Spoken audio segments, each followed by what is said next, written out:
Hey, it's Jim Fisher, aka The Beat, with This Week Community News. I'm down at Shadowbox Live with some folks from the Opera Columbus production of La Boheme. It started up again here. It started last fall, and they've rebooted it here in the spring. Peggy Kriadai is from Opera Columbus, and Catherine Peterson is one of the performers in La Boheme. So we're going to talk to them a little bit about the show. Already mentioned that it's a relaunch of a show that was last fall, was very successful. So you're doing it again, yes? We are. It was standing room only, co-production. So a collision of Shadowbox Live and opera together, right. And La Boheme was the result. Tell me a little bit about the concept behind that sort of unique partnership and the unique way that it's being staged here. Well, we're very fortunate. Shadowbox opened their home to us. We love it here. The Bistro's an awesome space. And the opera needed to get out of the Southern into the public because we realized we need a younger audience, a new audience. And Shadowbox Live has done a great job cultivating that kind of audience. And it's been great because here our patrons go into their theater, and their patrons hopefully will be coming to the opera as well. Sure. Catherine, this is maybe not your standard issue opera stage, and the first thing I can think of. So tell us a little bit about the unique setting here that you're performing in.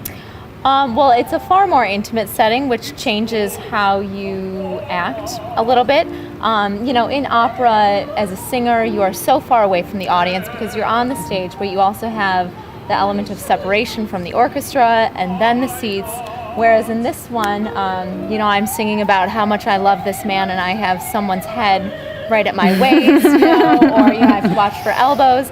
So your gestures don't have to be as big as maybe they do on a regular operatic stage, but they definitely have to be genuine because it becomes much more obvious.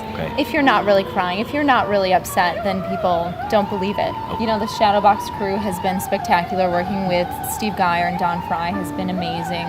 And we just have such a great bunch of personalities in the cast. Everybody has a great sense of humor.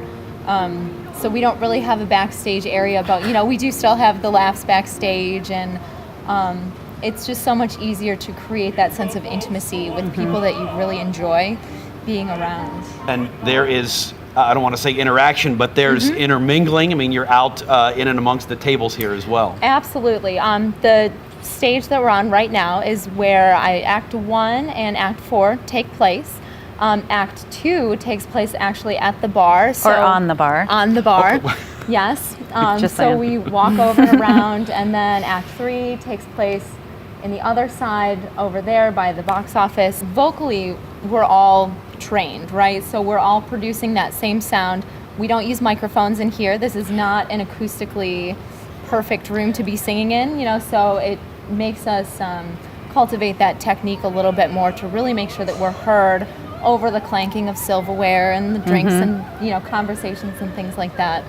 So, you know, the voice is still there. And the music is La Boheme. It's Right. what you'd hear in any opera house. Yep. The words, however, are unique to this production. Okay. So in what way? Well, we shortened the show to an hour. Okay. And we had someone rewrite the English translation for us. So we have references in Columbus.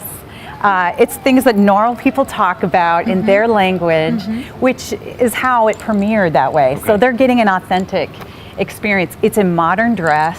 It's super relatable. Well, hey, thanks, ladies, for visiting with us today. It's been a treat. Read more about this and all sorts of Central Ohio arts and entertainment in The Beat in your local This Week Community News and online at thisweeknews.com.